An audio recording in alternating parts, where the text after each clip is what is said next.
All right. So once I want to say thank you to my friend, colleague, um, Royston. Royston, the correct pronunciation of your last name is it Allman? Allman, yes. Allman, Royston Allman. So thank you, Royston Allman, for speaking out, speaking up, and joining me on this platform.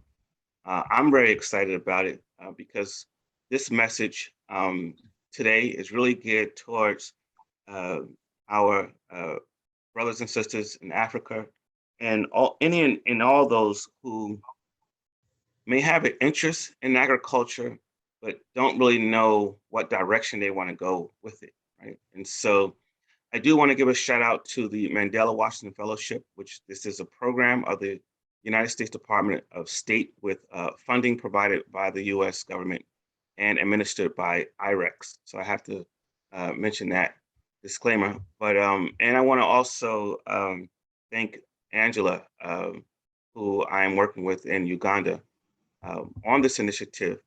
We've been trying to figure out ways to change the mindsets of those who no longer see agriculture as a pathway to any form of sustainability.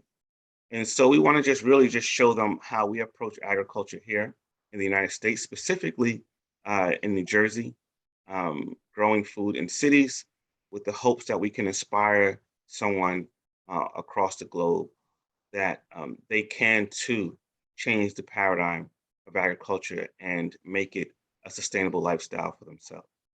And so I'm going to change it over. Uh, I want to hand the mic over to, once again, my colleague, my good friend, Royston Allman. And Royston, and so I can drive it on my end. You just let me know when you want to change the slide, and I can do that for you.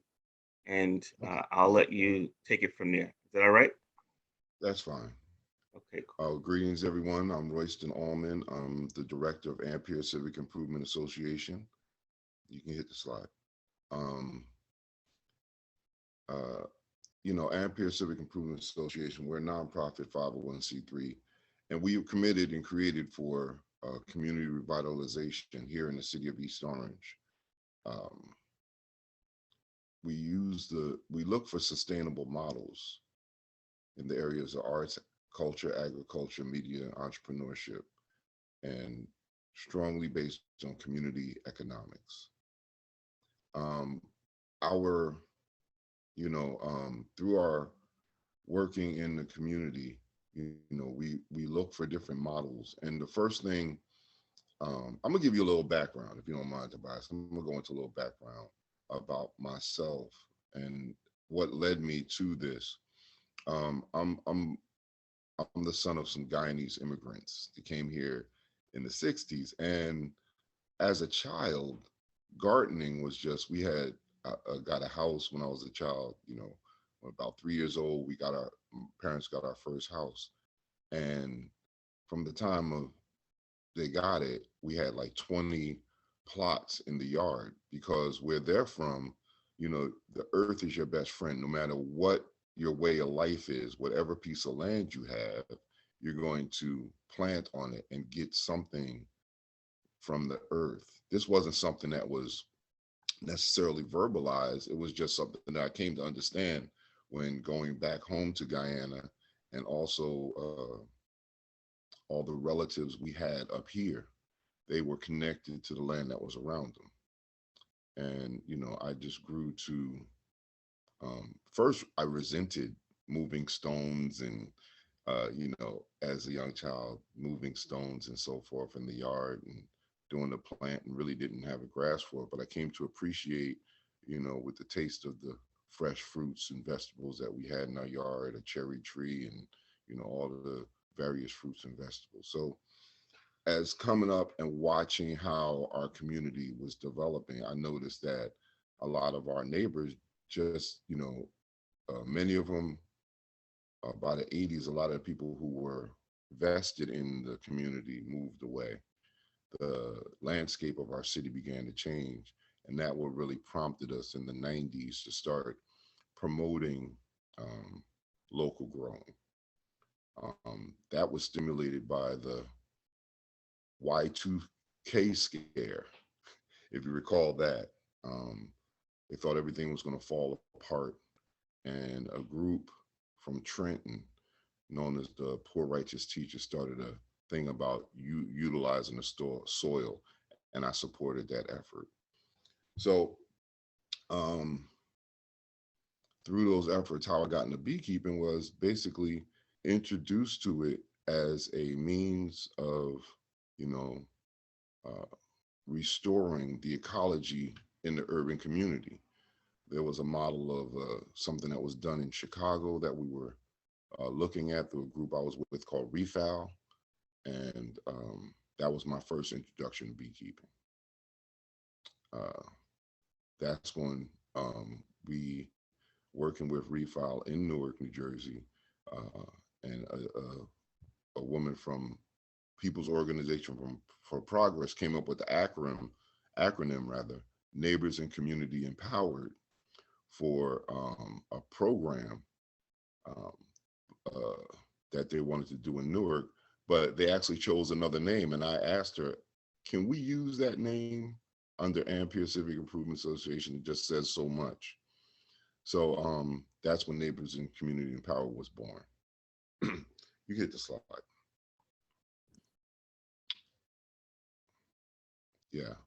Um, you know, our slogan is more life for all, less for none. And we formed a social impact company because, again, we wanted to create a financial stimulus within the community that would also encourage our youth to want to be involved,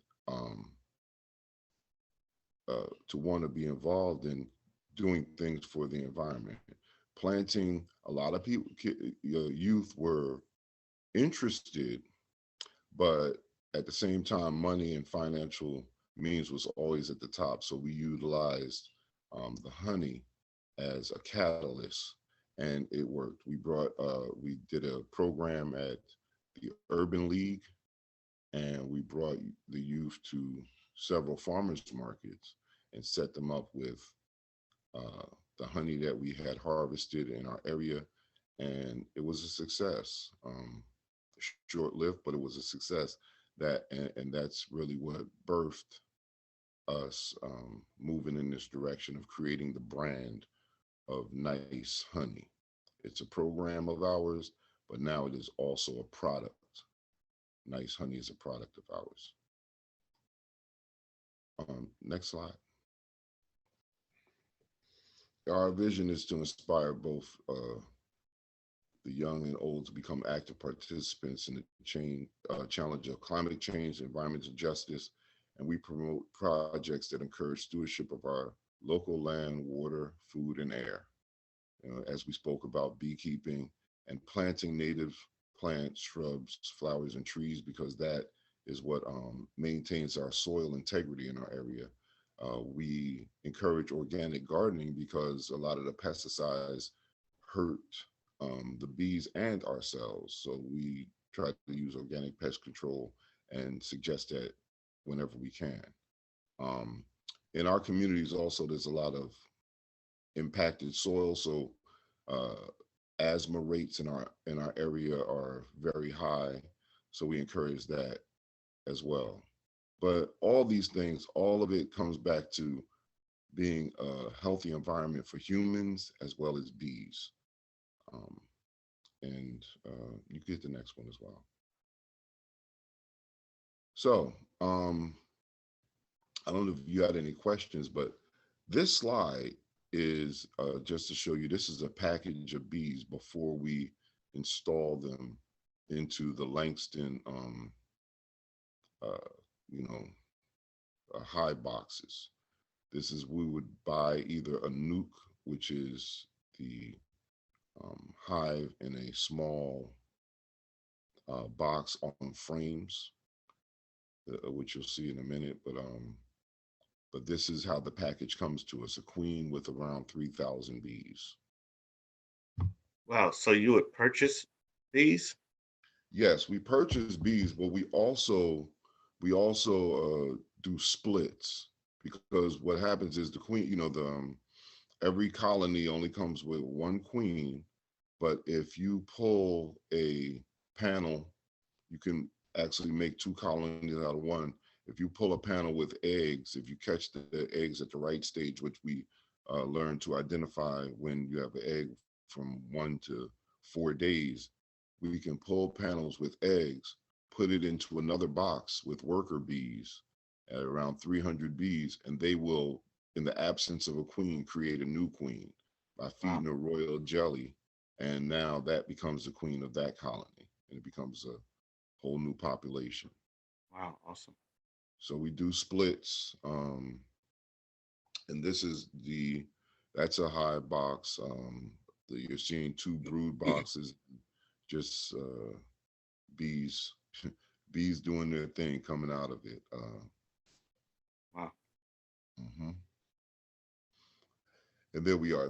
This right here, this day we were actually doing a split. So you see, that is myself and Antoine Meredith. He's a teacher in Orange, and a new beekeeper. He just started this last year, Hmm. um, but he's very knowledgeable. He did a lot of research and studies. Very excited about beekeeping and the environment.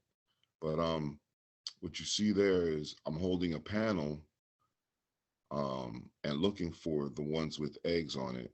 And we did a split with that blue box on the I guess that would be the right side there. On the Hmm. blue box on the right, we were doing a split to create a new colony. So we took an 8 frame and created another 10 frame colony, and both of those are thriving. Beautiful. And that's my wonderful son, Junior Beekeeper. And Yeah, how old is he? he is 11, about to be 12 at the end of the month.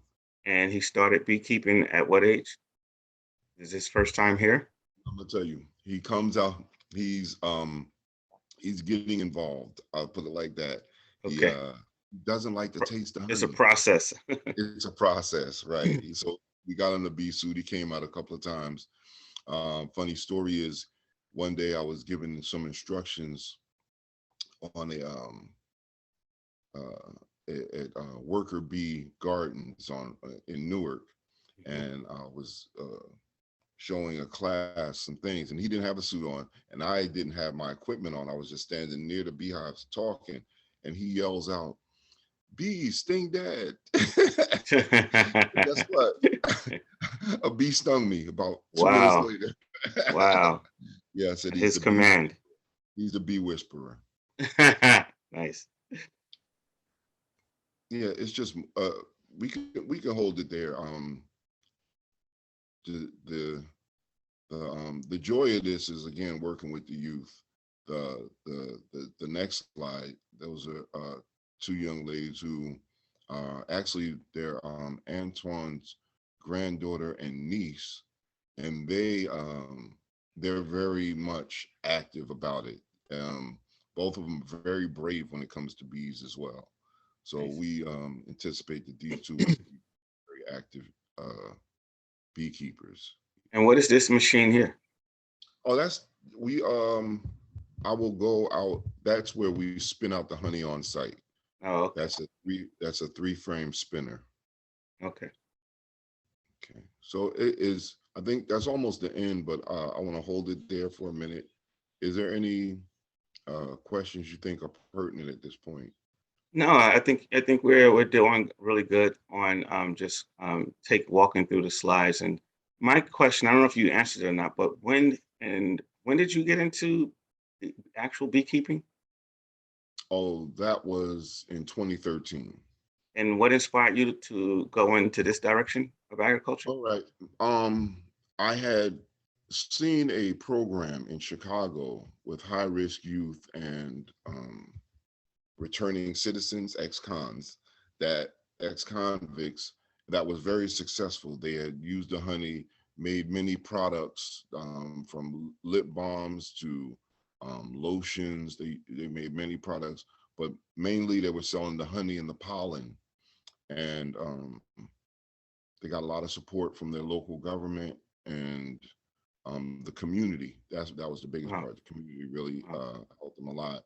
and it was able to turn a lot of lives around. The second year, um, in sales, they did over $100,000 as a Wow. collective, which might not mean a lot, but when you talk about, it's a group of people. But Right. if someone who's below the poverty line makes an extra 5,000 or $6,000 Oh yeah, um, that's a from big help. sales, Hmm. that's a major difference for that family. Absolutely. Good point. Good point. All right. It Is was this 2013, and I was really um, more of an investor. Um, and then what happened was I had hives on my sister's property, and then um, I just started doing YouTube videos. And I went to Rutgers and took a course on basics of beekeeping, and from then on, just got my hands dirty. I loved it ever since. now? And I this noticed that you don't use a lot of you don't use or is it not you don't necessarily need a lot of space. no, Is that accurate? that is accurate because the bees they travel. Um, they travel 2 or 3 miles. It's not like they need to be, they don't need any room. They just need a flight pattern because they have a tendency to fly across a field about 20 feet before they spin up. So Right. if we're on a pardon me, if we're on a garden, what we do is we'll put fencing in front of it to change their flight pattern so they fly straight up within I 5 feet. see. That's why they do that. I've seen that. Kind of Yeah, like they so fence it off. I thought they were because they were protecting the gardeners from the bees. I didn't know it was it more is of a. somewhat because you don't want uh bees when they're pollen, when they're at a flower. If you stand there, that bee will never sting you. They're busy, Mm, they're doing work, and they're not concerned with you. The right. only time bees are actually concerned with you is when you threaten their home. So that's why you don't want to stand in front of a colony, Okay. um, because when you stand in front of it, like when you get within 10 feet and you're standing in front, it's your perceived danger. So even as a beekeeper, we approach and work from the side of the hive, I understand you. Didn't sides know and, that. and the back. So this is our beautiful jarred product. We didn't start off with pretty labels like this because this is all marketing and so forth. But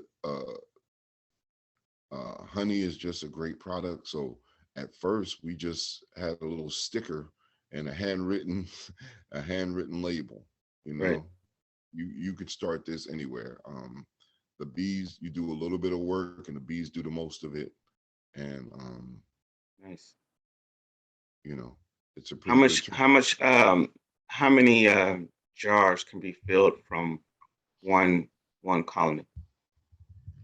Well, first, well, I don't know I, if I asked that question correctly or not. no, you actually absolutely Okay. correctly. If you start your hive early, I'll give you a for instance.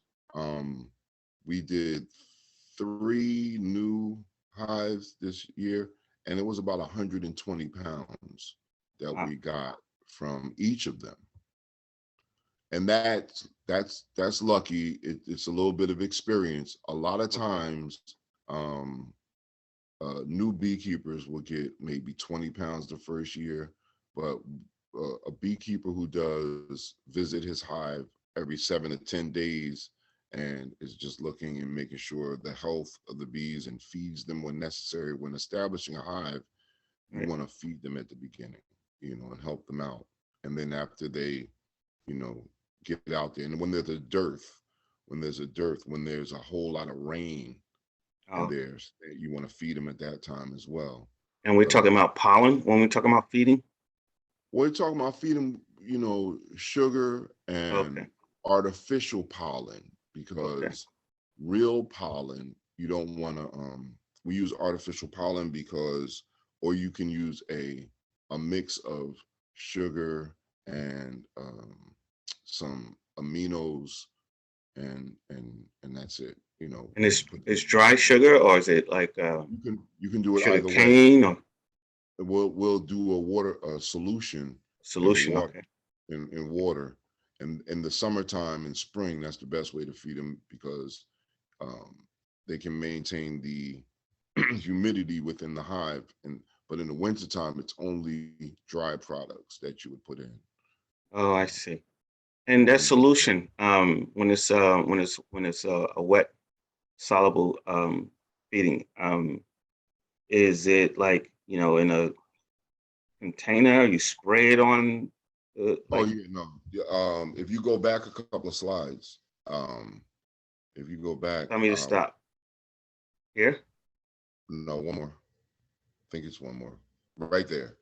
Right there to you see the jug on the Ah, right hand okay. side there? Yeah. Huh? So that's a That feeder. that's a bottom feeder, yes. Okay. And that one is actually empty at that time, but Mm-hmm. yeah, we'll take that and we'll take sugar solution with some essential oils and a little bit of amino acids and put it in there and Wow. uh, yeah, put it on the hive and they'll drink it up. Wow. And and then when when you got great weather, they'll leave it alone. They go out and so that's kind of cheating. People they will take that and produce a lot of uh it's kind of like fake honey. It is Mm-hmm. honey, but it's I made understand. directly from that. Yeah, And yeah. you don't like that. So we do this early. You do the feedings early and only in the dearth. Got you.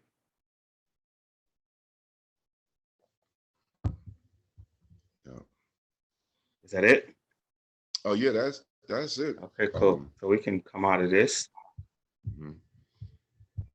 So now I want to talk about the various products that can be made from honey, because I always thought it could be one product, and which is raw Oh, honey.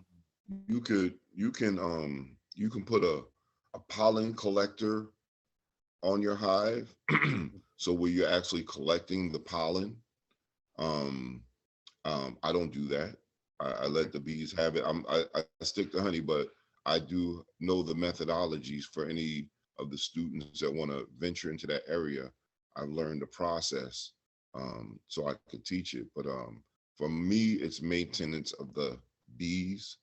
Um, right now, for get out here and pollinate our area, and I leave a lot of money on the table.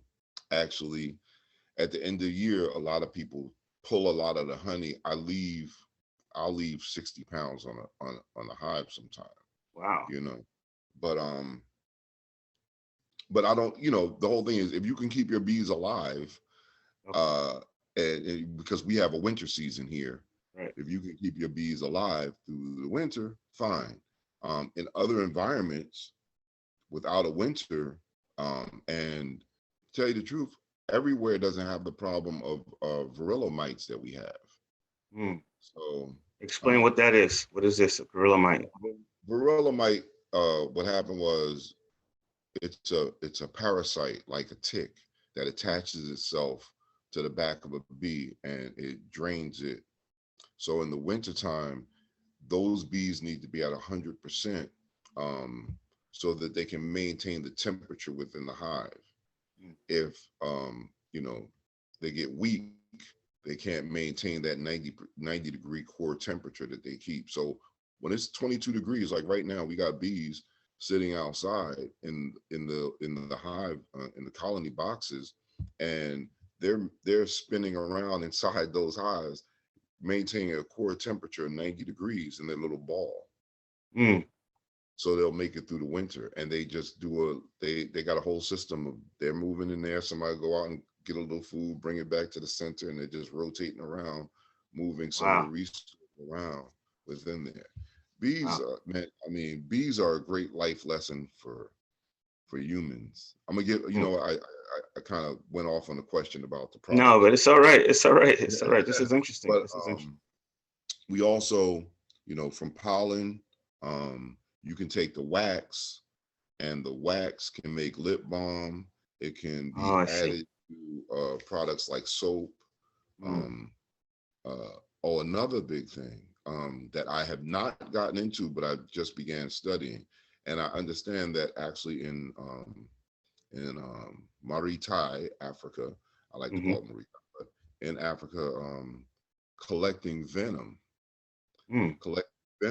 that's the actually most financially gratifying product, because what it is that you create a panel, a glass panel with a very low voltage, and the bees sense there's attack and they sting it. It doesn't, bees, if they sting a person, they leave the stinger in it. But if they sting the glass, they just release the venom on it. And then they Mm. pull the plate out and scrape the venom off, and it sells very small amounts. They sell it for more than a jar of honey. So it's Wow. incredible. It's And that's something. this is the venom is edible, or is it used for medicine or It's used for medicine. It's for medicine? medicinal Okay. purposes. Yeah, Mm-hmm. so it's Medicinal. Right. to pharmacies and so forth. Wow. So Wow. Things you don't know. yeah, I honestly, I really just learned that this past year, and Wow. I'm investigating. I don't want to hurt my bees, but I'm investigating that, and that's Mm-hmm. something good to pass on. Right. And from what I said, in on the mainland, um, that's the best paying product is actually the venom more than the honey. Wow. Wow. Interesting. All right. Well, I want to thank you for this awesome, amazing, enlightening presentation. I feel empowered. I feel like I didn't, you're so close to me, and I never asked these questions, and so I'm really excited that we had this opportunity to share a part of your world, um, and I can't thank you enough. And Mhm. so this video will be uploaded on YouTube. I'll also I can also share a copy of it with you, so you can have it for your archives. But it is my hopes that the young people in Africa that we are gearing this talk to, that they gain something from it. They become inspired by your work as well. And I'll definitely be in touch if they like to personally meet you and talk to you. No doubt, I would be glad to. I would just like to say that the the message to the youth is, no matter what we do in life, we cannot divorce the land. You know what I mean? Mm, The land is our number one partner. All these systems that we put on top of the land are just secondary, and we right, always have to have a primary relationship with the earth. And if we do that, we'll be we'll have a better handhold on life. right. And I want to thank you for having me, and I want to thank you for all the things you do with newer science and sustainability as well, brother. Thank you so much, my brother. I appreciate you.